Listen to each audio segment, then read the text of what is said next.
What's up? I'm excited to make this video today. It's been a long time coming, and I never wanted to make a video like this until I'd actually achieved something of some significance. I know that my story is going to have some inspiration in there, and there's going to be probably a lot for you to connect to. I don't know where you're at your stage of the journey. Maybe you've just started considering building an online business. Maybe you're working a job at the moment and you're building a business alongside that job. Or maybe you know you are going to start an online business and you're going to create this entrepreneurial lifestyle for yourself. You see the people online and you believe that you can achieve that sort of level of success, but you're maybe not quite there yet. Well, I've been there. I've been many different versions of myself in the past, and I feel like I didn't have a straight journey to where I'm at today. I had many, many different ups and downs. I had many, many dark nights of the souls. I've had suicidal moments. I've had moments of despair. I've had moments of despondency. I've had moments of grind. And I've had moments of spiritual, beautiful highs and breakthroughs, and moments of magic where I truly, truly feel like I'm aligned and I'm achieving my dreams here on this planet Earth. And I want to share with you how I've gotten to where I am today, owning a 7-figure email marketing agency, on track to double that in 2026. And I want to share with you my journey. My name's Sean Miller. If you're sort of new here, this is not going to be the type of video I always create. Typically, I'm going to focus only on videos which are geared towards my market, which are e-commerce brand owners. But I think occasionally it's important for you to know the man behind the business and what it took for me to get here. So if you're an agency owner especially, this is going to have everything that was a part of my journey to getting where I am today. Just a very, very normal guy in the UK, in the countryside. I grew up in a town called Hertfordshire, and that's where I'm at today, actually. I've flown back from Dubai a couple of days ago. I took some clients out the 2 nights ago in London. I got a good sleep last night, and I'm keen to share with you my whole journey so far because it's become a bit of a full circle moment. And at the very end of this video, I'm going to share with you some personal beliefs, affirmations, and processes I go through every morning that I've come back to that were key at the beginning and are now going to be key for me to get to the next level that I think will 10x your well-being, happiness, and sense of alignment in your life and in your business. So these are things I've come back round to, and I can tell you firsthand, they change your life if you really, really commit to them and build habits around it. So stick around for that. But without the context of this video and without my story, I think a lot of that will fall flat. So it's going to be a longer one today. I don't know how long it's going to take. What I'd really recommend is you just get your headphones in and start to go for a long walk, or sit down with a coffee and really take this one in, because there's going to be moments here I think you'll be able to relate to and connect to. So I hope you enjoy my story. So first and foremost, why am I sharing this? Well, this isn't an I've made it video. It's really a snapshot of where I'm at right now and what it took to get here, and what I wish I understood earlier. So as I said, I'm back in the UK for Christmas. I flew home in style, the Prada sunglasses on, with the understated fit, with my woman. Actually, no, it's not with my woman. I left her in Dubai, sadly. I'm here solo at the moment. But I remember this time last year when I was flying back to the UK, I had 5 or 6 goals of where I wanted to be financially. And this was like year 2 into my agency journey. And I was like, if I could only be there. Well, I exceeded all of those goals by like 30 or 40%. Which has led me to realize I need to make 10 times bigger goals, but we'll get into that a little bit later. We're going to get into that a little bit later. So I'm back home for Christmas. I'm staying at my dad's in the house that I grew up in. And I really thought, yeah, it's about time I tell my story. So being here has made me reflect on who I am, on where I started, and how far I've come, and give myself some love and some appreciation, not getting complacent. I feel far from complacent. I feel like I'm only just getting started. But if you're a few steps behind me, building, confused, maybe stuck, maybe you're doubting what the next move is, or you're doubting whether or not you should even stay with your business because it's hard, this one is going to be for you. But I'm going to take you, not all the way back, but I'm going to take you back to the point which I think is important, because a lot of you guys a lot of men are starting businesses, men or women are starting businesses in their late teens, 18, 17, 19, 20, 21. So I want to start there. And if I'm perfectly honest, I see people with fantastic e-commerce businesses now. I've got clients who are 22 with £1 million e-commerce businesses. I was not doing that at 18, 21. At this stage in the journey, I was directionless. I would say intelligent, but I was very, very lost.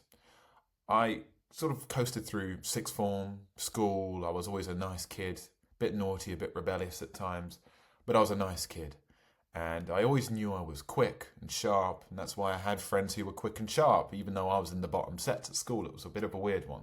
I had some learning difficulties going on, and all of this affected my identity and confidence. When you get put in bottom sets with real losers, you start to really think that's who you are and that's all you've got. So I remember I used to lie about grades. I was very ashamed of who I was at school, and I never felt too athletically able. I never really felt incredibly good looking, if I'm perfectly honest. But I always had little glimmers of hope. Like, for example, the most popular guys ended up liking me and wanted to be friends with me. And they were sweet guys as well. They weren't dickheads. They were popular but nice, smart guys. Some of the prettiest girls in school, for some reason, warmed towards me. Even though I was not alpha male by any means, there were little moments that I saw and I bagged. And there were little pearls that I probably kept early on in life that gave me seeds of hope and doubt. So you need to hold on to those. I went to university though after that sham of, secondary school, and the only reason I went is because I followed a girlfriend there. If I'm perfectly honest, she was a very pretty girl in school. She was a lovely girl. I learned a lot about it. First love.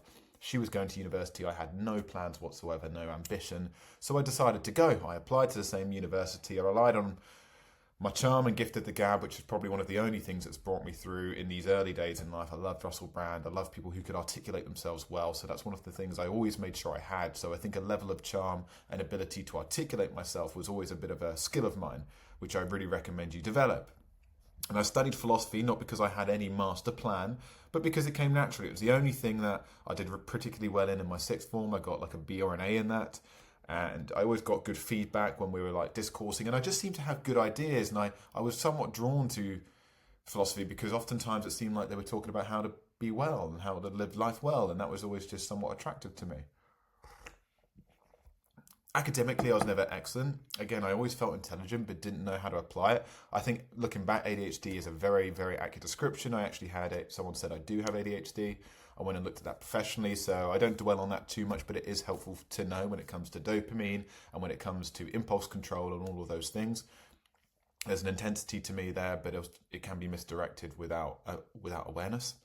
And so I went to university. I went to St. Mary's in London, randomly, studied philosophy there, went there for the first year and lived in halls of residence, did the typical uni thing, but actually I ended up breaking up with that girlfriend in the second year, made no true lasting friendships in my first year, and before I knew it, this whole university dream that got sold to me ended up me moving back home for my second 2 years of university and commuting into London, 3 to 4 times a week, oftentimes waking up at 6 in the morning in the cold of winter, going to a university lecture, taking a 3-hour train up there into London, only to be there for 2 hours and come back. So you can start to imagine, it started to become quite a lonely window for me. I had no real community, no real direction, just a lot of time on the train and at my parents' house while everyone else was off having the time of their life at university and making it. And to be honest, this is when unhealthy habits started to creep in for me. I started to smoke weed more often, not just on the one-off like I did when I was, a teenager. It became more often. I was working at a pub. I suddenly started buying it and did it by myself for the first time and started to do that more often. Cigarettes, started picking up smoking. I was working at pubs, which wasn't always the healthiest environment. Didn't pay amazing, but I always worked. And I started weekend partying, trying to compensate for a life that felt empty. And that really became my life. And university just became an inconvenience for me those last 2 years. And of course, I didn't thrive there. It was just something I had to do. And it wasn't a particularly happy time in my life. But I would say also these long, lonely times in the train were the first times I started to brush up against personal development. I remember many times where I was going up, had moments where I'd wake up in the morning after going out and partying on those weekends and doing things I shouldn't be doing and just feeling like a bit depressed and a bit low and a bit despondent about my life and insecure. And I'd listen to motivational videos and I'd listen to some Joe Rogan stuff, and that would give me some positivity and motivation. I dreamed of being able to live in like a place like Austin, Texas, and it got me into health and fitness. So one thing that I always did, I've always been in terrific shape. I've always trained at a time you can imagine with Joe Rogan. It was like Alpha Brain, it was kettlebells. That was 10 years ago, He was talking about psychedelics. So a lot of these early things were planting seeds, but you know, it wasn't real business stuff like a lot of the younger guys get now. So I think it planted seeds for me, but it never truly transformed me. But these were all little seeds at the time. And I've ended up finishing university. I got through by the skin of my teeth. I got my degree. And then I'm back in my hometown. Nothing really changed. Still living at my parents' and I'm still working at that bar job. But then chapter 3 comes in, and this is where I got into recruitment. I started to notice that charisma was one of my superpowers, and I had early glimmers of ability. This is around 21 to 23. What actually happened was a friend noticed me while I was working at the pub. My ability to talk, connect, sell, be a bit cheeky, be a bit fun, have a nice smile, those kind of things. And he actually ended up saying, I have a boss here. He was with his boss at the time. We have a recruitment company, recruit in hospitality and whatnot. Do you want to come work for us? So I joined. And for me, this was really, really important. It was my first sort of like proper job, like corporate job. And it was in my local town. It wasn't like a big, scary thing. They didn't even ask about my fucking degree. And for the first time, I saw a glimmer of professional competence. I realised communication was one of my natural strengths. I noticed, because, for example, one of the things we'd do is cold call like 100 people a day. We'd get onto cool candidates, we'd call companies and try and pitch our services. And because we were doing it within the hospitality space, we'd drive up to like golf clubs or restaurants and stuff. And I quite liked that.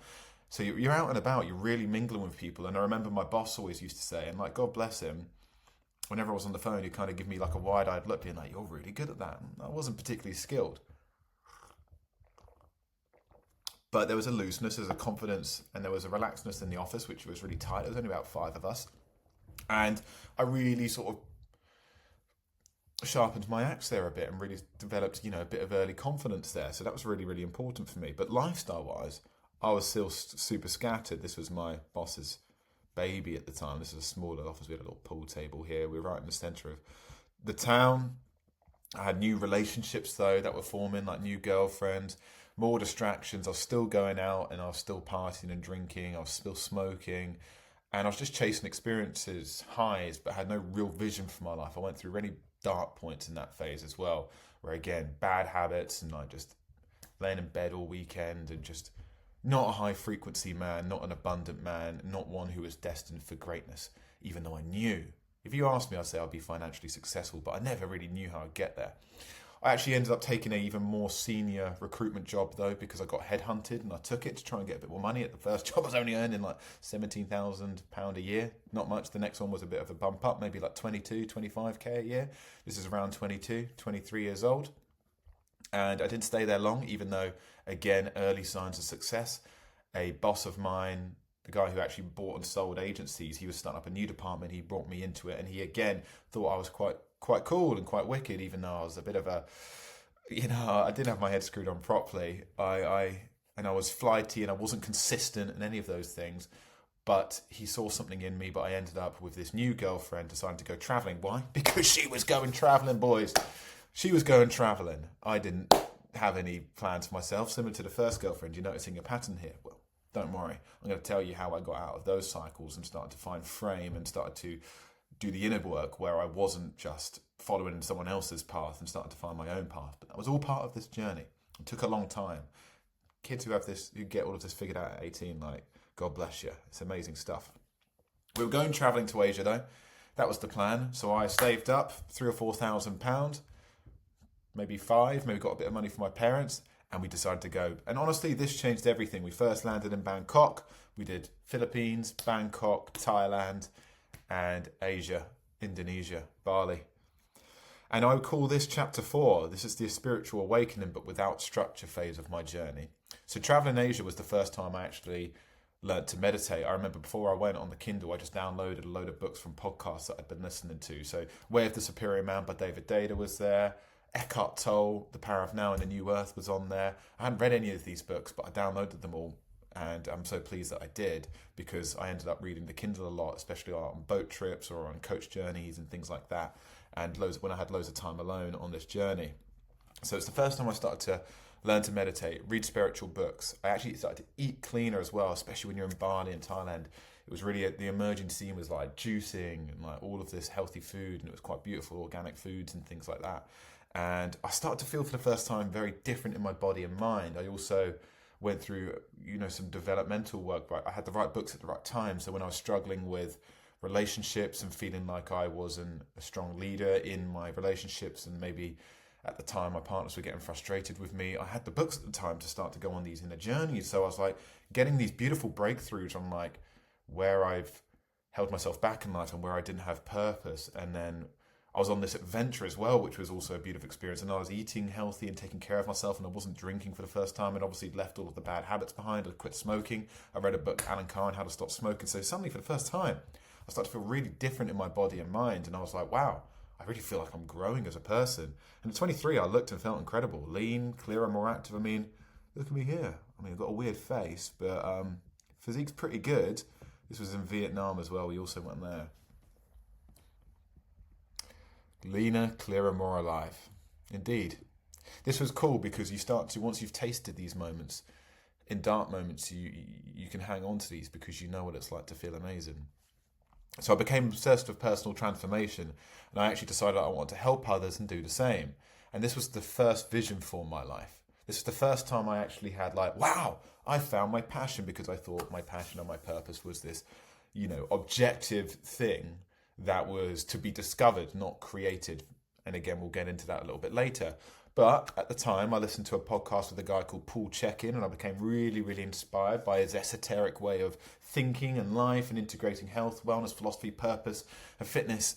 And I was really, really inspired by all of that. So I decided to study at his Chek Institute and studied holistic health. I studied personal training. I studied wellness, philosophy, and nutrition. And my passion was real, but my business acumen wasn't quite there yet. So I got back and started studying all these things along the side when I came back from Asia with part-time jobs. And my goal was to become not just a personal trainer, but a wizard. If you asked me, I was like, no, I don't want to be a personal trainer. I wanted to be like a transformational coach. And later I learned the life coaching path when you're like 22, 23 and you haven't done much. It's a hard industry, at least it was then. I was quite early in certain areas, but I had a stinking insecurity that I hadn't really done much, and I was trying to coach people on how to be healthier, but I didn't even know business and how to position it and to target a niche. And I see a lot of people doing fitness coaching now. I was like, wow, if I really had the fitness coaching model and applied it to some of the insights I had there, I probably would have made a lot of money then, but I didn't. I hope you don't mind me just enjoying a leisurely coffee with you here this morning as I record this. My passion was real, but my business acumen wasn't there. And then my mum died at age 23. So I got back from that trip in Asia. And I remember when I was in the Philippines, I gave them a call because I know my mum, a tumour came back in her brain at the time. She had breast cancer, but it was meant to be benign, and she insisted that I went travelling. And I remember when I called her once about a month before my trip, and I was trying to connect with her, and she wasn't as available for the first time. She was an angel, my mum. She was an absolute incredible person where I developed all of my charm and charisma from. And this is like, all of the many, many lovely qualities I got from her. She was an incredible mother. And I remember she was distant on that phone call. So I knew maybe something was up, but I didn't have long left. And anyway, I got back and things descended quite quickly. And I went from all of those highs to, your mum's going into hospital, and rapidly declined. And within about 9 weeks, she was in a hospice and passed away. And it was a moment I don't wish many people go through, but if you lost a parent early, you'll know how weird a moment that is in your life and how it starts to feel like a dream. And it really, really changes you, and it really changes me. And here's me at the funeral here, and I look like I'm smiling, but I'm very lost here. This is a good friend of mine. I look like I'm smiling here, but I got very drunk. I was very lost and very grief-stricken. And this was a long journey of numbing, being confused, and changing and transforming. And I think this was a very, very significant moment in my life. And depending on what you believe, I honestly believe that there was a greater intention here for this to catapult me into beautiful, great things. And I really think you can turn your suffering into purpose. So that takes me to chapter 5, which is grief, Bondi, and a spiritual solitude window. And this is around 23 to 24. I turned 24 in Bondi. So my mum passed from a brain changer, and it changed everything. I decided to stop drinking for a year. I didn't even want to. And I began to go on even more of a healing journey. I'd already sort of acquainted myself, as you can see now, with the spiritual books and the inner work and everything. And it really started to catapult me onto this masculine healing journey as well, because when the mother archetype goes, you realize like how you depended on that as a man, and also maybe where the holes are in your masculine development. So it really started to fuel that. But I went to Bondi Beach because I had a friend there, and my goal was I'm going to try and take all of this health coaching stuff I've learned and become a coach out in Australia. And maybe that was a good idea. On paper, on some level it was probably escapism. I didn't have a clear plan or reason, but my inner spirit led me there, and that's where I ended up going. And on paper it sounds quite romantic, but in reality it was a dodgy flat. I had no money. I was making no traction. I remember the many days where I went around the whole of Bondi City and I couldn't get a job anywhere in any of these clinics, even though I had some beautiful conversations. And there was a lot of solitude. I mean, look at this apartment. I knew I had to take a place. There was mold. The window didn't fully open. It's probably cost me $600 a month to stay in this. The people were weird there. And it was a weird time. And this is me here. I grew my hair out, wore my hat. I remember people wanted to. I was working at Joe and the Juice there. I started working at Joe and the Juice, and I actually ended up getting promoted to manager because I was just so locked in and I wasn't messing around. And, at times, like, some girls wanted to go on a date with me and I just wasn't present. I didn't care about any of that. I grew my hair out and it was just a weird time in my life, but also a beautiful time in my life. I look back at that period in Bondi Beach with such fondness and prayers for all of the people who've just, with the recent news event there as well. To people who lost their family tragically there recently. It was a beautiful moment for me. I swam in the sea. I went and meditated on the cliffs every night. I was listening to, again, spiritual books. I tried to build a relationship with clinics, but nothing really moved. So I ended up spending most of my days. I actually ended up becoming the senior guy at Joe and the Juice within a short space of time there because I was just reliable and a bit more mature to some of the younger travellers there. And what I loved is you just saw the world go by in that juice bar, and I could see the sea, and I'd have conversations with people every day, and I closed up and I had routine. Something internal was happening though, and it was depth, perspective, and stillness, and there was learning. And this was very much a spiritual chapter for me, not a financial one. Again, I didn't make any money here, and I was still very, very broke at this time in my life. And I used to spend a lot of time in this library here, and I'm forever grateful for this place. This was a bookstore in Bondi, and if you go there, I recommend that you go there. And it was a treasure trove of amazing books, anything from personal development to financial success. I was reading Think and Grow Rich, but finding way more esoteric books than that. And I was finding Native American wisdom. I was finding, conversations with God, like biomechanical, but everything you could possibly wish. It was an absolute candy shop for me. I couldn't believe it. So many evenings I was having a nighttime tea here with honey, just reading books and meeting people and having fleeting conversations and moments of synchronicity. Joe Dispenza, I was reading all of those books there, and it was an amazing time. I was very, very grateful for that place. I forever will be. But I got to a point where I realised life is not progressing here, so I needed to get back to the UK. Almost there, I say, almost towards a real turning point in my life where my financial life started to really turn around here, guys. But COVID-19 happened, and now we're around 25 to 26 years old. So I got back home and straight away needed a job. So did all I knew. I went on Indeed and started looking for local jobs. Saw a restaurant supervisor at a golf club close by, or bar supervisor. So I just applied, called.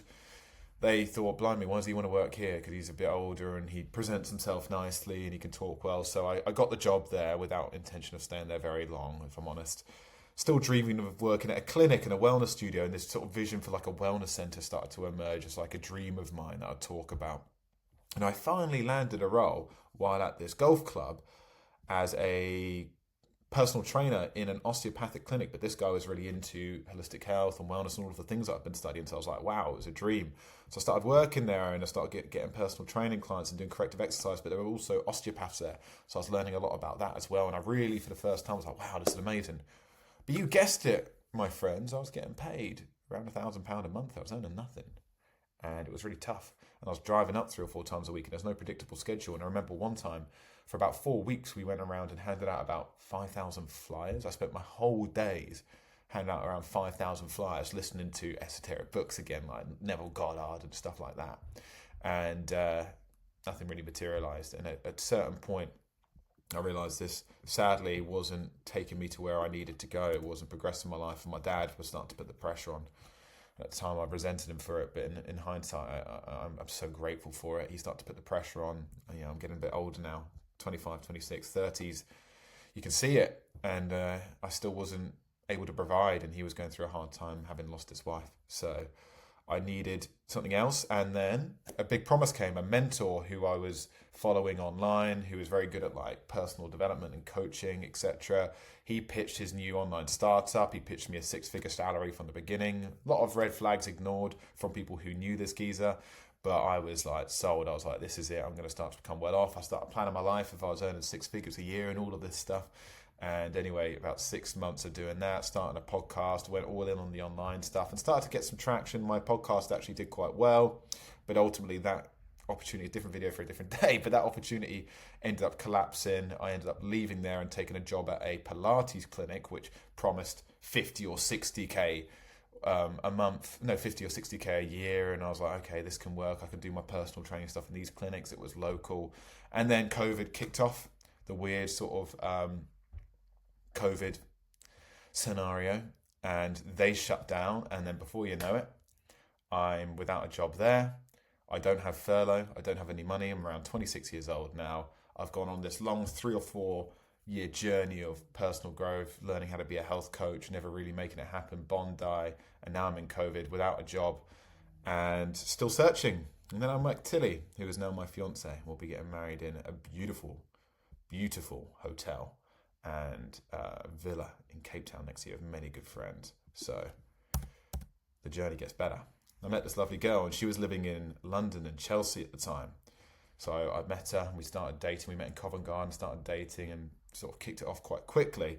Very quickly I was realising I was going more and more into my overdraft. I've only told her about this sort of like in recent years that, you know, I was buying jackets and I was like trying to like take her out for dinner, but I didn't really have any money. And she was very inspired though about my passion for the health and wellness stuff. And there was some wisdom there that I'd learned, but there was no material growth, and that was okay. And being a proud man with COVID there and having no money, I needed to do something. And I, again, went on to Indeed and I found driving Amazon vans was a job I could get myself during the COVID time. So I signed up to that. And I'm going to call this the chapter of COVID, Amazon vans, and breaking point, which is 26, 27. So during COVID, I drove these Amazon vans, and they were long days, fucking cold industrial estates at night, barking at you at 5 in the morning or 6 in the morning while you load 250 parcels, and they have to be in perfect order. So then when you're going on your route, you can start to take out, open the back of the van, you've got the right parcel there, and you have to try and get that right within 5 minutes. And then before you know it, off you go to a weird part of London. And I got so good at this, they started to double my journey. So like, no matter how good you got at it, you couldn't get off early because they just start to increase your journey. And it was a horrible time, if I'm honest, but I got through it. Again, listening to books. I remember though, many 12-hour shifts often. My dad was proud of me for doing it, but I remember thinking to myself, what the fuck am I doing with my life? I dyed my hair blonde because I was listening to a lot of like grunge music in there, and I was just going through weird periods, like reflecting on what this last 5 years have been and what it could have been, and like starting to feel like time was going by. And here I am driving vans at like 26 years old. I thought I looked quite cool though, and started to grab a Mexican moustache thing going on. What the fuck am I doing with my life? And then one night I got very, very sick. And I was on Tilly's sofa in Chelsea and something snapped. I had 2 or 3 days just bedbound. And I decided something. Money is now the priority. I don't know what changed, but something accumulated over all this time. All of these lessons and my neural networks just started to configure. And I went, no more spiritual bypassing, no more pretending money didn't matter. I need to be a man. I need to provide here. And I want money for myself. And I've got to a point where like money needs to be my number one priority. I give myself full permission to make money. I give myself full permission to become a competent adult. And I suddenly had the energy, motivation, and ambition to really just start to reapproach the corporate world and start to make something of myself and just get serious about making money. And I started to really get actually all of this personal development work I've done. It's going to make me way more effective in a sales domain, in a business domain. So that's what I really started to get that. All of this was starting to mash together in my brain. I was like, okay, actually, I can, the great thing about sales is I can do personal development and become a better and more successful person. So I was like, it's not linked. I don't have to leave it behind. Actually, all of this has just turned me into a person who can now be successful. And I now know how to do personal development and all of that stuff. So I decided something and gave myself permission to win financially. It was a real turning point moment. I remember I started looking for like high paying jobs in England. I was like, fine, air traffic controller, that pays well. I even thought about going and studying to be a doctor. I suddenly just developed this like I can do it mentality. And sales was what I decided on. It was the first identity shift, because I asked a friend of mine who had trained to be a pilot but ended up going into sales and was doing really, really well, how can I make six figures? And he was like, get into sales, take this recruiter. And I went through them, and I ended up getting a job for a software company selling to big media companies. I was in the media department, so I sold to big agencies, big media companies, etc. And the difference for me here was, because I was a bit older, a bit more mature, and I'd gone through all of this journey, I was like all in on the sales job, where I think a lot of grads get into it going, no, it's not my passion, it's not this or that. I was like, I'd done all that, kids. I was like, I'm here to make money, I'm here to be successful now. I'm here to make that dream fantasy life I was living in Chelsea with Tilly living there a reality, and actually be able to be the man who can make that happen. I was so sure of it. So I knew I had a different drive about me, and I wasn't half in, half out. And this is the key mindset shift. When you go all in on things, when you decide to fully own what you're doing, good things start to happen. It's when you're hot nor cold, and this is, they say it in the Bible, do not be nor hot nor cold. When you're all in, good things start to happen. Being lukewarm and passive leads to stagnation, and passive and mediocre development. So whatever you're doing, go all in and be great at it and be a good one. This is classic advice, which is timeless and really can change your life. And I noticed it firsthand. I suddenly started listening to sales books, sales podcasts, and started to hear people who had been successful there. And I just wasn't where I was going to end up necessarily, but I was all in on that. And as far as I was concerned at that point in my life, I was going to be the number one performer at that sales company. That was my goal. And you could start to see here, I've started to dress a bit better now. I'm starting to get a slick side part. I've got Lululemon, it's a bloody toilet shop, forgive me, but a linen shirt here. I've got Air Forces, occasionally I'd wear nice Axel Arigatos. I didn't have the most expensive watch in the world, but it was a classy one. And I've got nice Lululemon chinos here. So I started to dress a bit more intentionally as well. I got promoted fast, and my confidence started to compound. I was actually the fastest promotion in this company. And I started to create actually a bit of a name for myself as the fucking guy in the office. And people treated me as such, because words started to get around like, Sean got promoted really quickly. Sean's a killer on the phones. Sean's like getting promoted. And like suddenly, like, women started looking at me differently. Men started looking at me differently. My bosses started to look at me with respect. And I was like, okay, this is cool. This is a shift. And I started to show up differently with my partner. This was a really key identity shift. There's something called the winner's effect. And I think I started to develop something called the winner's effect. There's a book on that concept. I never read the book. I don't think you need to. I think I pretty much got the idea of it when someone spoke about it. But then I wasn't fully satisfied with sales. I remember there's still times where I was like, it's a bit boring, just sourcing jobs and closing deals. And I wasn't fully, my ADHD brain wasn't fully content with that just being my reality forever. So I get bored with it and probably limit myself. But I probably got to a point in my first year, which was just a grad job, where I was doing, £45,000 a year, £50,000 a year, something like that. Nothing crazy. And then I saw an Iman Gadzhi video. This geezer, it was about 3 years ago now, 3.5 years ago, maybe more. This is the one I actually saw, him with Jordan Welsh. Jordan Welsh being a really big ecom guy. And I remember for the first time being like, who's this? I just got targeted on YouTube, and I was really, really taken back by like how lavish he was and how successful he was, and the way he lived and the way he talked and his story, and the fact that you could go back on his story. You can go back even further now. He only had like 200,000 YouTube subscribers then. He has millions now. And I remember he was sitting in a cigar lounge in London, and he was saying how much he was earning and how he made his money through a digital marketing agency. And of course now we know it's personal brand and it's courses and all of that other stuff, but that's cool. The digital marketing agency was what he was talking about, and something just went, I can do that. I could do that. I want to do that. I want to be like him. I just thought it. He inspired me. And he mentioned how he owned a digital marketing agency and how he had location freedom, ownership, and real money.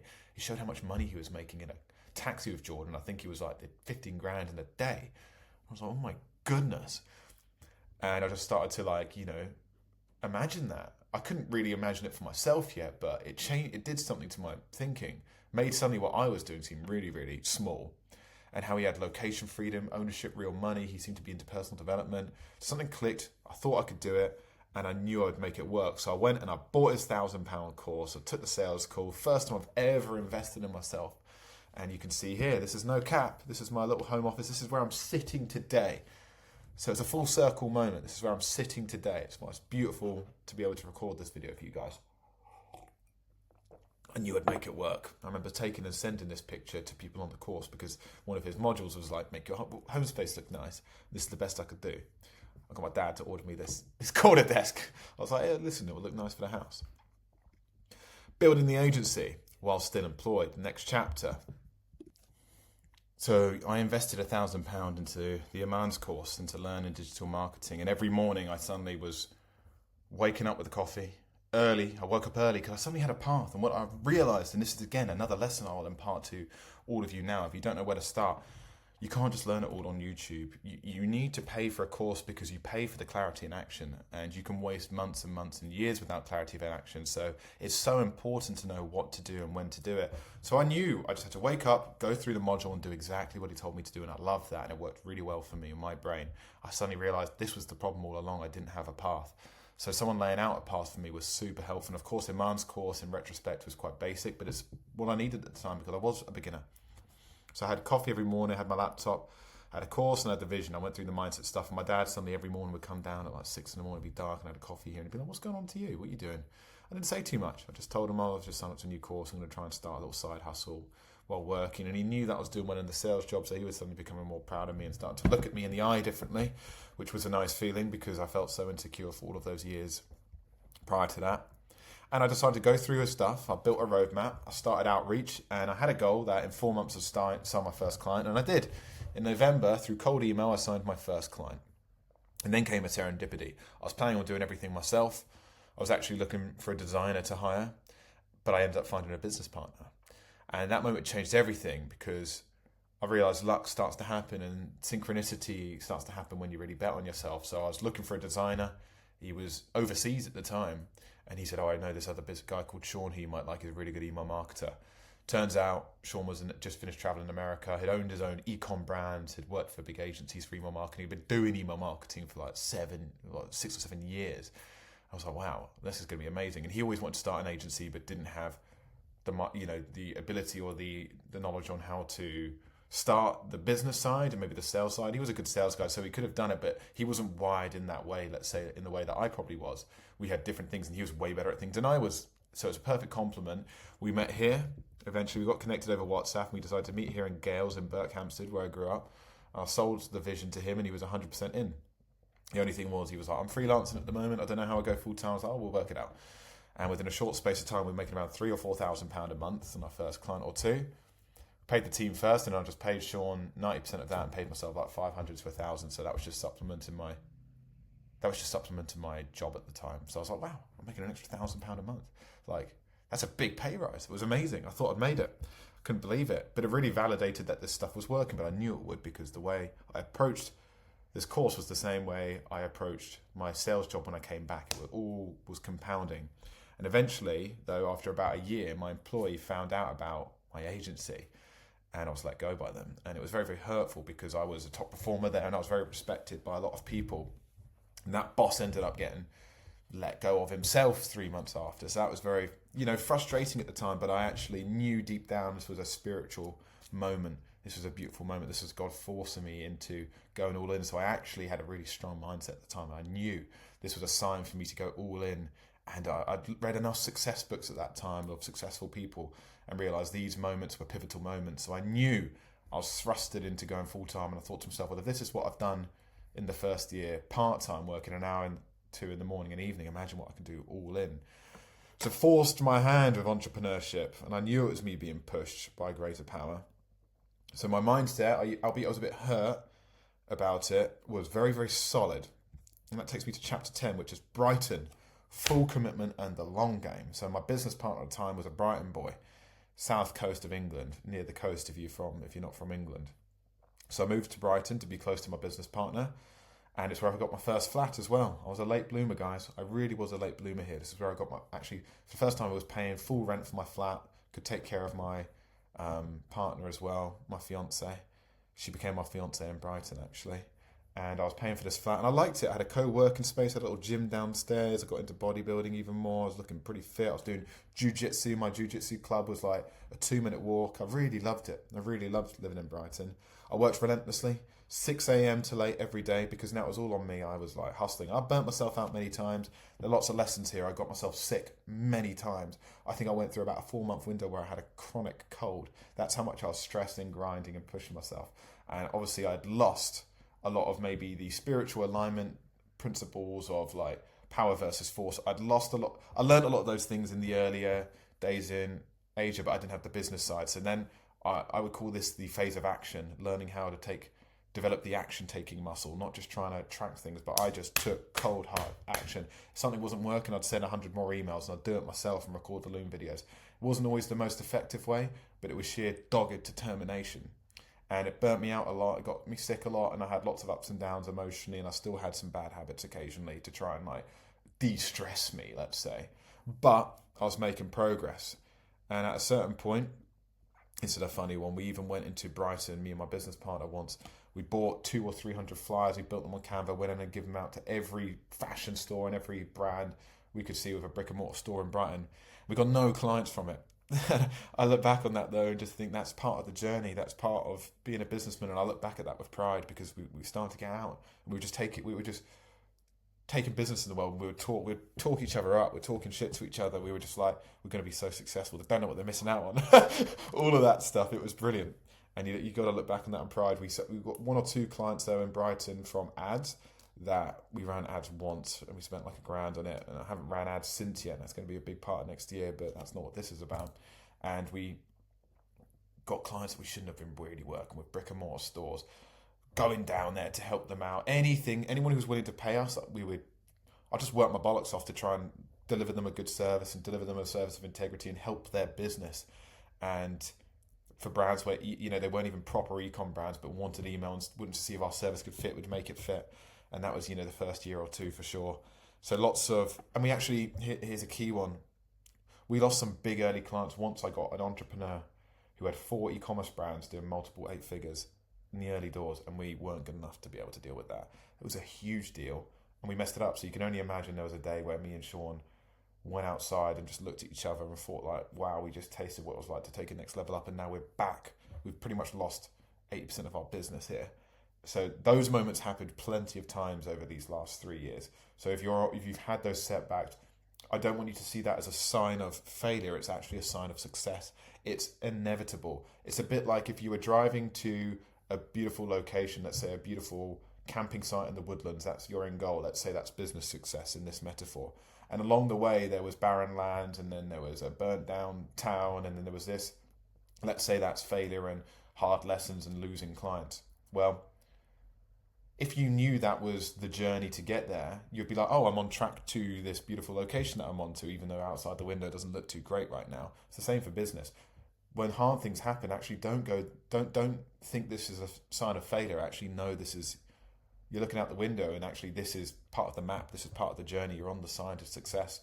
So these times happened, and they really do develop mental toughness, and they will crack you right open. And if you have the right mindset, this is a weaponized mindset of never quitting, you will prevail, you'll become stronger, you will evolve into the next Pokemon, and you will get to the next level of business. So every time you go through it, you go, this is where most people stop, this is where we continue on.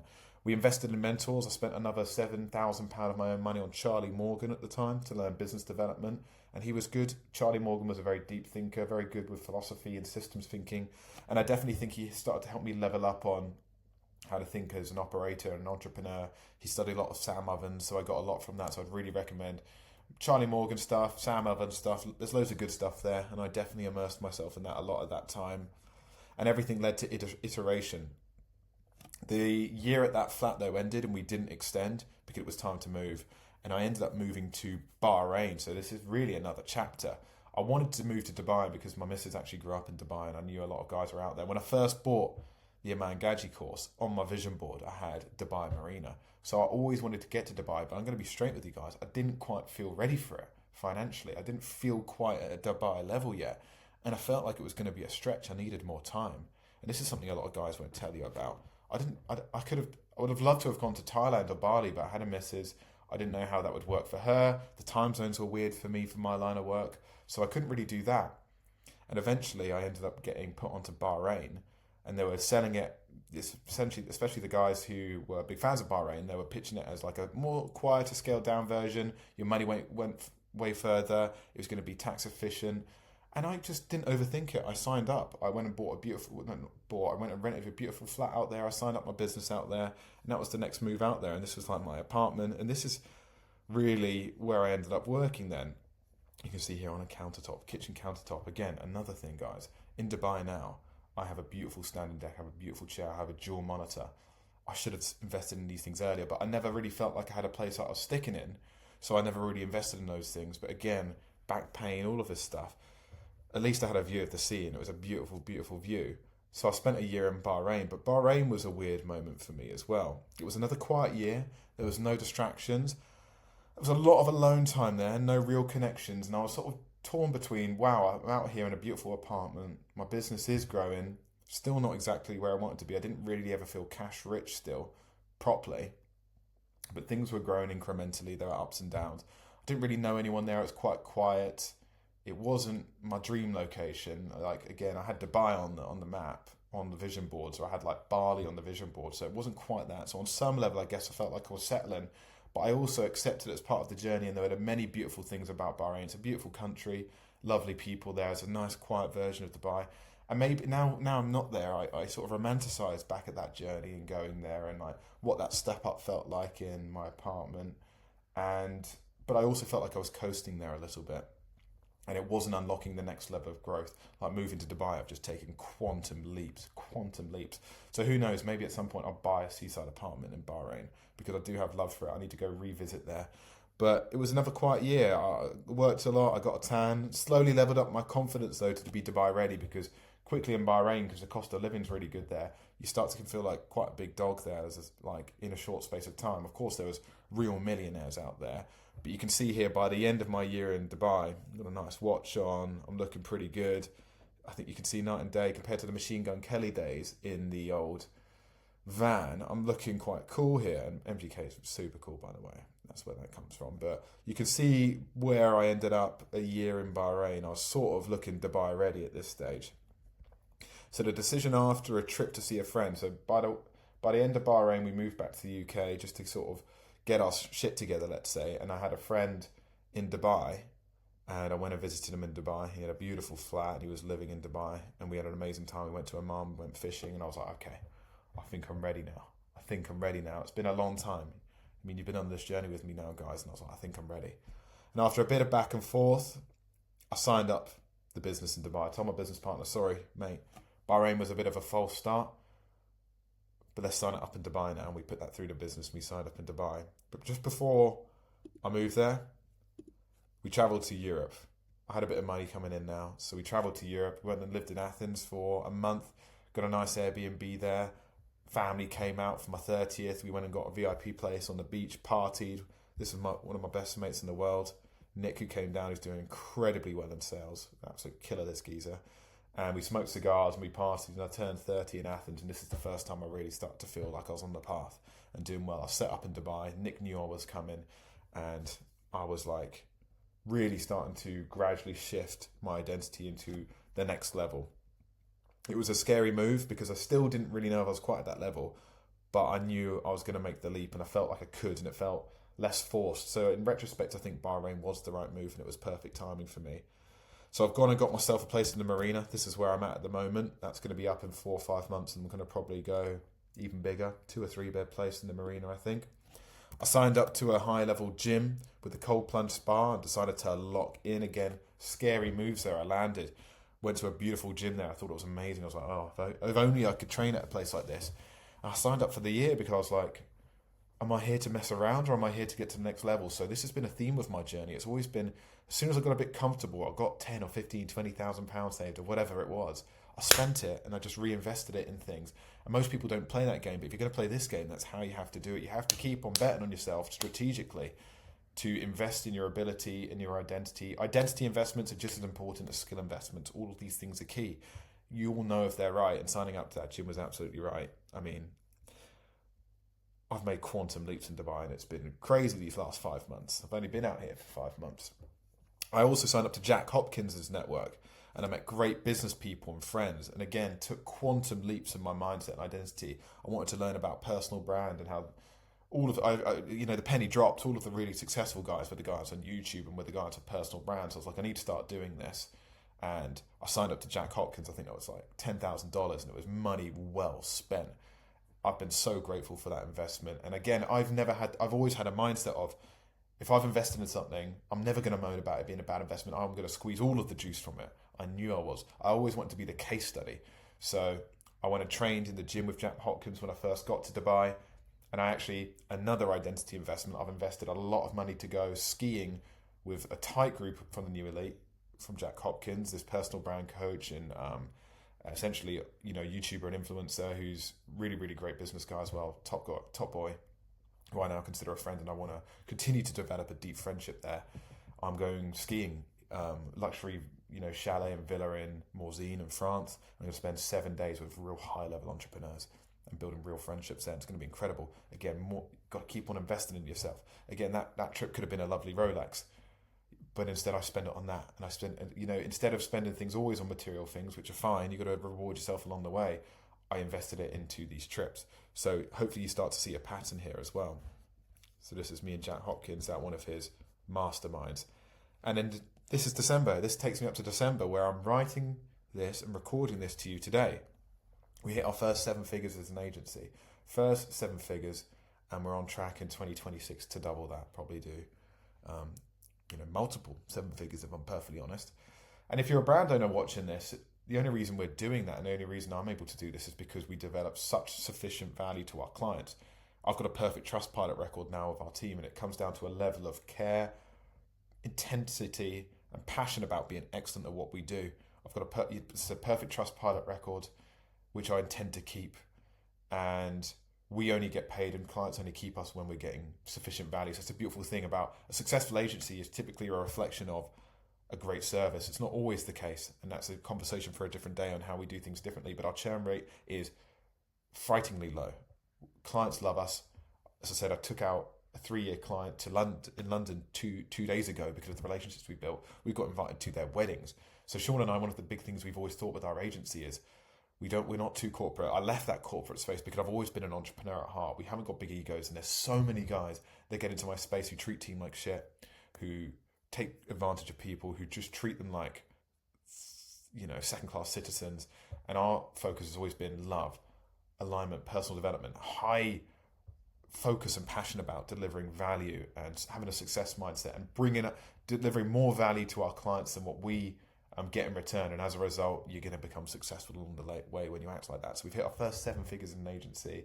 As I said, I really wish that would have been the goal this time last year on the flight home, and it is. I've achieved it, and I'm happy, but I'm not satisfied. But there are a load of lessons that I've come back to, because you can only touch on so many details along a journey like this, and there's been so many depressive moments, and there's been so many euphoric moments and hard moments, and there's the phrase, there's new levels and new devils, and there's been many sort of devils along this journey as well. So I want to take a moment now to share with you some of the lessons at this present moment, the age of 30 years old, having hit my first 7 figures as an agency owner, on track to again double, if not triple that next year. Big plans, beautiful ski trips ahead of me. I want to share with you a snapshot of some of my key lessons right now, and I hope they're helpful for you, and we'll do another one of these next year, I think. So some of these key lessons is consistency and a mindset of never giving up will make you successful. It's all about intensity. I think I could have written that a bit better. But I've weaponized the mindset of never giving up, and in my hardest moments, and there were moments, let's say in Bahrain, where we lost clients or something went wrong or a team member had to go and I felt scared, and I'll go for long runs. And the mindset I always came back to was the obstacle is the way, that stoic mindset. The obstacle is the way. This is where growth happens. This is how you achieve success. It's not easy. This is why not everyone achieves this. So whenever something like that happens, just cultivate the mindset of, I will never give up. I think Will Smith used to say this, I'll be the last guy on the treadmill. I'll outwork everybody. That mindset will take you very, very far. And you need it, especially in the early days. Now I think there is wisdom to power versus force and alignment over grind. But if you can get both health, well-being, alignment, and then you multiply that with action, intensity, and a never give up mindset, you will be unstoppable. And just give it enough time and you will be successful. You want to feed your mind daily. I'm sure that's a theme that you could probably see throughout my whole 10 years here, from 20 to 30. I fed my mind daily. It's been a process, but it works.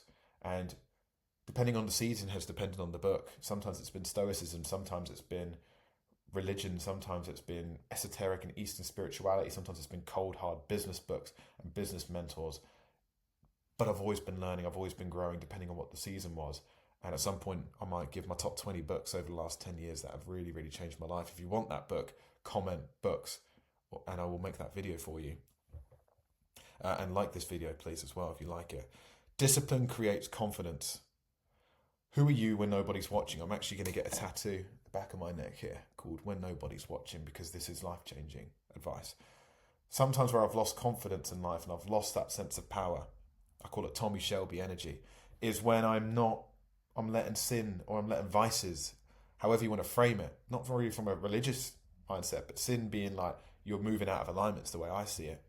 When you're not acting with true integrity, you think you can get away with it, but actually you can't, because it erodes your confidence and your power. If you say something and then you do something, there's a subtle shift in your energy that starts to compound and starts to just create motivation and energy and starts to create a unstoppable mindset. If you're betraying yourself daily when no one's watching, you can't look at yourself in the mirror. You don't look at yourself in the mirror with the confidence of someone who can achieve. You almost don't feel worthy of success. I think this is one of the key ones.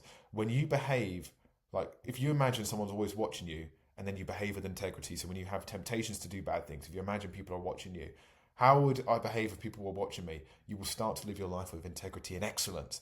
And when you start to live your life with integrity and excellence, you build true confidence. They talk about self-love, they talk about confidence, but self-love and confidence are actions. If you act with confidence and you act with self-love, like how would you treat yourself? How would you act if you loved yourself? How would you act if you were confident and righteous? When you start to act in that way, confidence will then start to develop. Self-love will then start to develop. So you need to take actions on these things. And I love this idea of who are you when no one's watching? And if you start to become a man you can be proud of when no one's watching, it will change and transform you alchemically and intellectually and spiritually in a way that is hard to articulate. But it's powerful and it's life-changing. So if you don't lie, if you tell the truth, if you act with integrity, if you say you're going to do something, you do it, you start to hold yourself differently and your ability to manifest changes. So this is a huge one. Beliefs, actions, result.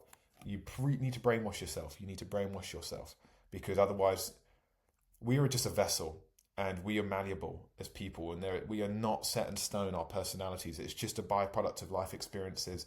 It is a byproduct of programming, inherited wisdom, and what belief systems we've inherited from schooling, education, and people around us. Your beliefs affect your actions, and your actions affect your results. So you need to go back to the root cause and just every day work in new beliefs and reaffirm that, so you don't snap back. It's like tight muscles. You need to just, if you don't stretch regularly, they'll just go back to their old holding patterns. It's the same with beliefs. So you need to brainwash yourself every day, and you'll probably start doing this early in the journey, but you need to keep doing it. And there'll be new identities you want to start programming yourself with. And I'm going to share with you all of my stuff a little bit later. So money follows value and abundant mindset. This is an idea. It's something that's always served me in sales, and why I've always been successful in sales is cultivating this relaxed, non-attached energy. Now you care. You act with excellence and integrity and discipline. So if you've got a beautiful sales call or a client you're going to talk to, prepare the sales deck, do your research, but then you want to come on relaxed. You want to lean back a little bit. You want to ask questions, and you don't want to be too desperate. That's been huge for me. And then once you focus on being excellent at what you do, you will naturally become more confident, and also you'll put out better content and people will be attracted to you. That was my fiance, who now actually works for me, slacking me. But if you focus on being excellent at what you do, like number one in business is like develop an abundant mindset and focus on being excellent at your craft and just being really, really effing valuable. The more you do that, the more content ideas will come up, the more magnetic you'll be on your personal brand, the more confidence you'll build with your clients and your calls, the more value you'll be able to develop, and it will compound. So whenever I get back to basics and just focus on like, what is the service I provide? How do I get passionate about that? How do I study brands who are great? How do I watch podcasts who are people who are masters in my domain? I become brilliant at business and everything just starts to go well. Spiritual grounding and execution is the real edge. So whenever I've like failed to go deep on the spiritual journey or neglected that, that's caused me a lot of issues. because then you start to burn yourself out and you realize there's no surrender there. There is a spiritual dynamic to success. It's action, action, action, but it's also reaping and sowing. So you need to take action, but then you need to learn when to surrender and to let go and let God as well. And the deeper you go on the spiritual journey, the more that you'll realize actually we're sort of evolutions of light consciousness, and we can be whoever we want to be. So actually will empower your ability to be not only more peaceful now, but to actually realize we've got one life here and we can become who we want to be, and there's nothing wrong about it. And actually you anchor into love over ego and more powerful frequencies that are not just desire. By all accounts, if you read like David Hawkins's Power versus Force or Levels of Energy, desire is low, but love, and there are higher levels of frequency you can be on to achieve material success, business success, but also they will have high quality emotional signatures on your day to day. So yes, you can achieve success at the levels of desire and greed, but those are actually low frequency vibrations, and those are low frequency vibrations, and they can actually really, really lead you to burning out and having a less than fulfilling existence here. And if you gain the world but lose your soul, success is not really worth it. You want to be able to become successful, create a great business, build beautiful relationships, but enjoy it. Enjoy the feeling of being on calls with your team every day, not become irritable and impatient and like in need of just escapism and like unhealthy habits. So the spiritual journey alongside the business journey is a spiritual journey, and if you don't do it, you'll cause yourself enough pain where you have to re-engage with it. But go deeper on the spiritual journey, and whenever you've like got too shallow in your thinking, go deeper and look for how you can learn more. And it's a constant practice, whether it be Eckhart Tolle, meditation, Zen. You need to be going deep on that, and it will trickle into everything else that you do. So you want to keep betting on yourself as well. This is the theme I've talked about throughout the whole video. Keep on betting on yourself. Keep on reinvesting in yourself. This is the Alex Hormozi principle, not the S&P 500, the SME. How do I bet on my ability to learn more? How do I find the next mentor who's just a couple steps ahead of me and invest in him? If you keep on doing that, you will keep on getting better. And it is the number one thing that has moved me forward. I bet on myself, and I believe, and it gave me huge leaps in my identity, my thinking, and my belief of what's possible. And I'm due a new one now. You want to release the guilt and shame you carry about becoming great. You can be the main character. It's not a sin. It's not bad. If you've got bad programming around that, if you think it's all negative, you need to read, Secrets of the Millionaire Mind. You need to read Letting Go. You need to learn how to let these things go. You need to write down everything you're ashamed of, everything bad you've ever done in your life. You need to burn that piece of paper, forgive yourself, and allow yourself to develop a frequency of being worthy and believe you're worthy of success and good things. It's one of the biggest breakthroughs you can ever have. Give yourself permission to be excellent, because the only few people in this world who are excellent gave themselves permission. No one else gave them permission. And we're programmed to be small and think small and behave small. And I believe anyone can become successful, but most people can't, because they can't really get this concept. You have to be a little delusional, but actually that is, insanity is sanity. And most people, we programs to believe that is insane, they're delusional, but actually you have to be. And actually that's when you realize you'll wake up out of the matrix and you can do great things. You have to give yourself permission to be great, and this doesn't mean egotistical or to be mean or to be a tyrant. Quite the opposite. I'm not just talking material. I'm talking you have to be great in your character and your integrity and your discipline and how you inspire others and how you manage yourself and how you're a giver and kind to others. You want to be so big that you can actually take care of others better, provide for others better, develop, contribute to the marketplace in a meaningful way. All of this is possible, but you need to release guilt and shame that you carry, because those are some of the heaviest emotions to carry. So one of the things I'll do in 12-step programs is one of the things is atonement. So they'll write down everything they're ashamed and guilty of and process it. So if you've never done that, one night, take an evening and just go through that cathartic process of writing down everything you're ashamed of, every dirty little secret, everything that's weighing your subconscious down, and see who you become on the other side of that. Life-changing advice. Self-love is healing and transforms you into a true, powerful man. Self-love is one of the keys to healing 99% of addictions. It all comes down to wounds and trauma, but at the end of the day, if you're not kind to yourself, if you're not good to yourself, it's going to cause you a lot of pain in life, and you're going to have to find ways of numbing that pain. If you can keep on coming back to how do I take care of Sean like I'm Sean's father in a way. Like carry a little picture, occasionally look at a picture of you when you're younger and take care of that little guy inside. That's called inner child healing, and that stuff is important. So if you sometimes to really progress to the next level business, one of my mentors said you haven't got a business problem, you've got a personal problem manifesting as a business problem. So you've got to take care of that inner child. And there'll be moments that if you fall into bad habits and addictions, this might be where you need to look. This might be where you need to look, and this might be the way out. And all of this comes from the spiritual path. And it will make you a more loving man. It will make you a more present man.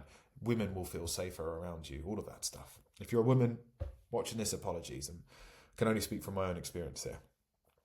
You can have both peace and success. That is the spiritual path. You can have both peace and success. The illusion is that I have to achieve something to be fulfilled. The reality actually is, when you really get this, is peace. And read The Power of Now, A New Earth by Eckhart Tolle. You can have peace and well-being now in this present moment. You can be fulfilled and whole now. This is actually the secret to really becoming an abundant person. You have everything you need now. You're full and happy now. It's honestly the truth. Yet you can get fulfillment out of building and pursuing and creating, becoming the best version of yourself. So you can have peace now and fulfillment. They're two different things you're looking for. So find the peace now and then build from that place.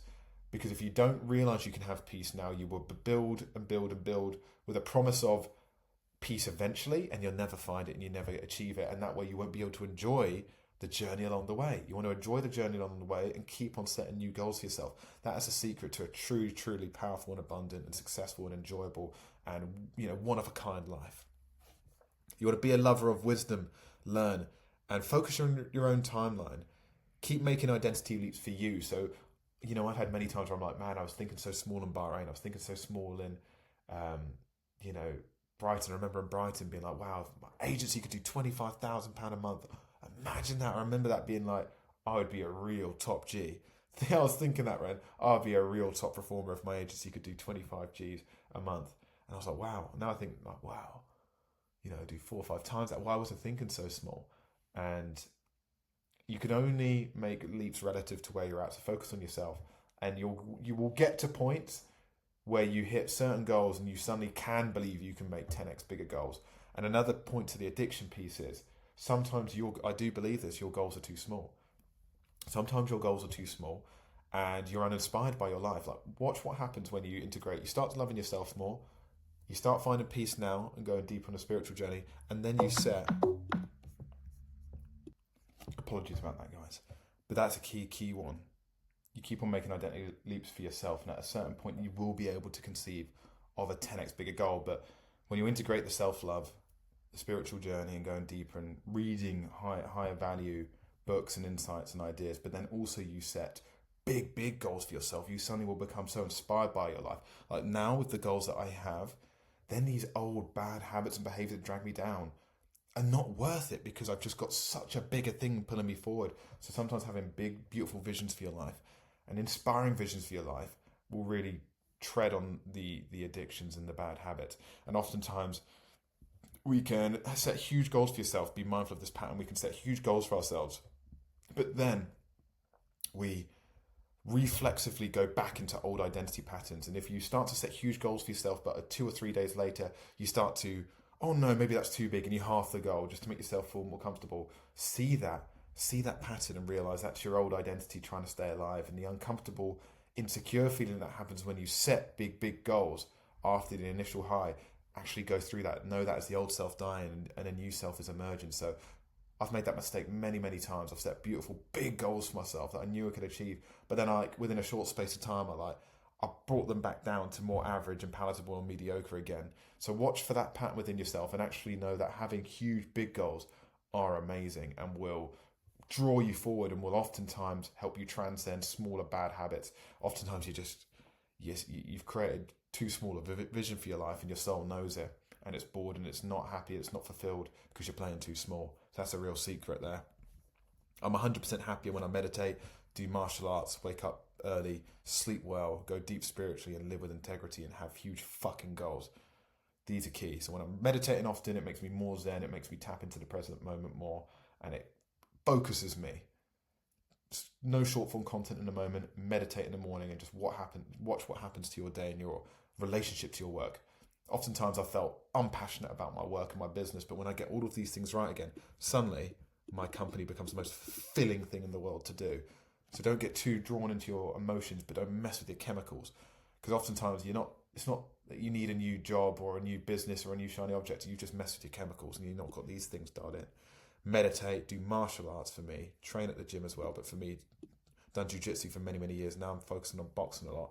Waking up early, but you must get those 7 to 8 hours. Go deep spiritually, live with integrity, act who are you when no one's watching, and have huge goals that draw you forward and really inspire you. And remember, this is what I got from Jack Hopkins in a couple videos ago, really good one. You haven't come this far to get this far. So whenever you hit a new level, get back to that. It's good for me sometimes to get back to this guy here. This guy here, where am I? Who signed up to the Oman course here. This kind of energy I had when I was going over my vision board and goals every morning. It's good to come back here and have that same energy for the next wave of goals that you've got. So that's a huge one. You haven't come this far to get this far. So my final reflection is this isn't the end. It's not even close. So if you want to follow me, if you want to learn from the #1 D2C email marketer, retention marketer in the world, I will continue to put out high level quality there. So if you're building your own agency in a similar space, if I'm perfectly honest, you're going to get so much wisdom there. But if you're behind where I'm at right now, know this, I wasn't special at all. I did terribly in school. I was in bottom sets at times. I was just consistent and developed and focused on the right things and never gave up on myself. I stopped quitting on myself. I pursued growth in many different forms, and I never stopped pursuing growth. So peace, presence, and purpose will emerge. All of this stuff comes first.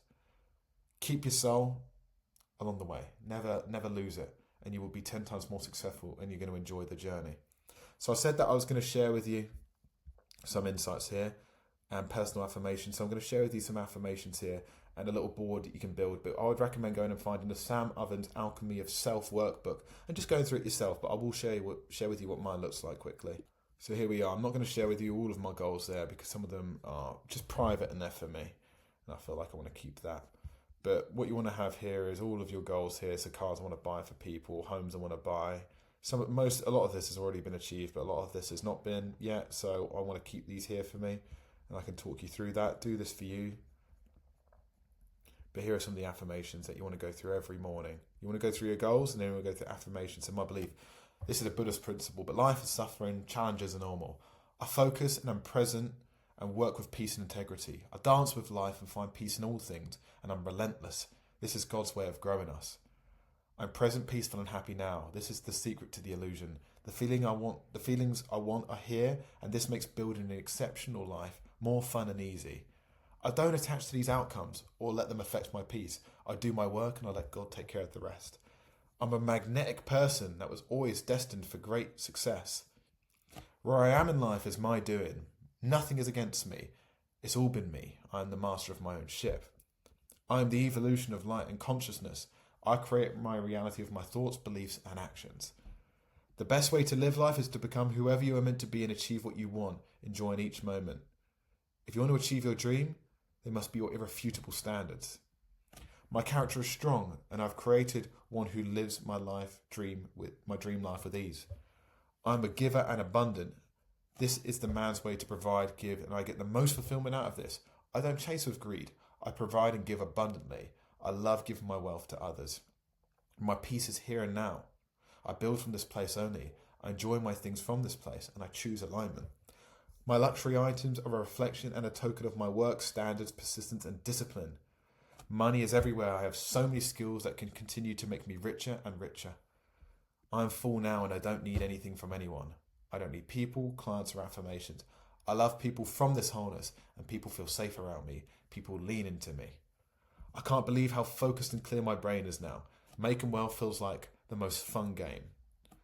I act with integrity when nobody is watching. This builds true confidence daily and makes winning in all areas natural, fun, and inevitable. I take massive action daily. My mind is clear, beliefs are magical, and action feels like bliss to me. If fear or procrastination arises, I look it dead in the eyes. I focus with action, integrity, peace and confidence, and my peace and confidence bars bubble to the top. This makes me feel unstoppable. This is the old self dying. Never quitting has become the secret to my success. My actions when nobody is watching makes me confident and I love myself. And I don't need anyone to like me.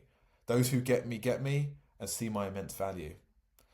I close customers with ease. Let's rewrite that. Who says you can't be successful and dyslexic? I emanate competence, trust and success. People warm to me and the right clients close and the wrong ones fall away. I'm becoming more and more financially abundant each year. My actions compound my beliefs. There isn't a better digital agency founder out there, close to my level of soul and magic. I leave space for God to do his work and magic. I don't need to control everything. I work and surrender to a higher power to achieve all of my goals. Power versus force. Now this is a diagram from Alchemy of Self, and I've got some things here. Here's a luxury villa in Cape Town. It's another watch I really love, the Globemaster. This is the brand new Porsche Panamera I want to get. I want to get this for my old man. These homes in Dubai that I'd quite like to purchase, or have something like this. I don't actually own property at this stage.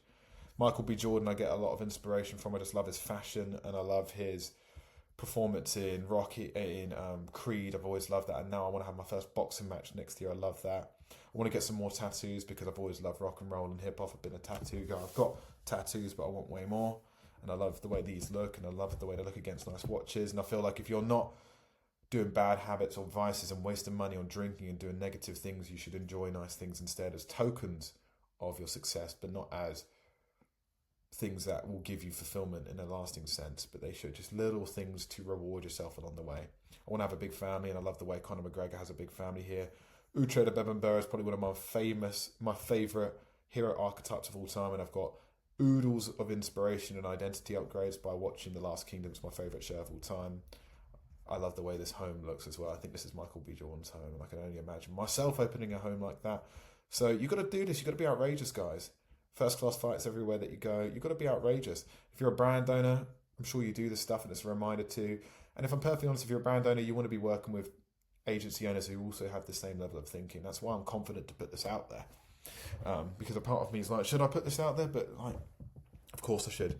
Rambo, I mean, Arnie is one of my heroes as well, and I think Rambo is one of his best movies. So he's an absolute G in this movie, and it's one of my favourites. And he just embodies the zenith of his success in the 80s and 90s. And I feel like that. If you ever read Arnold Schwarzenegger's book and his story there's just so much inspiration to glean from there. It's one of my favourites. So I won't share with you much more here. I've got plenty more outrageous goals at the top there. I know many guys have Patek watches and crazy things here, but I'm not a huge watch guy. Who knows? Maybe I'll get more things there as well. But this is where I'm at right now. This is a snapshot. If you liked this video, or if you've got any questions, let me know. And I will respond to all of the comments at the moment. If you want me to make a video on anything that I've touched on here, let me know.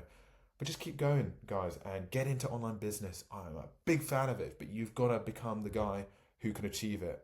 But if you know you're that guy, you will be that guy. And I'm going to create maybe a video like this. I'm going to maybe do something like this every year now. I think it's been quite a nice exercise. And we'll do an update next year where I'm at. So yeah, see you on the next one, guys.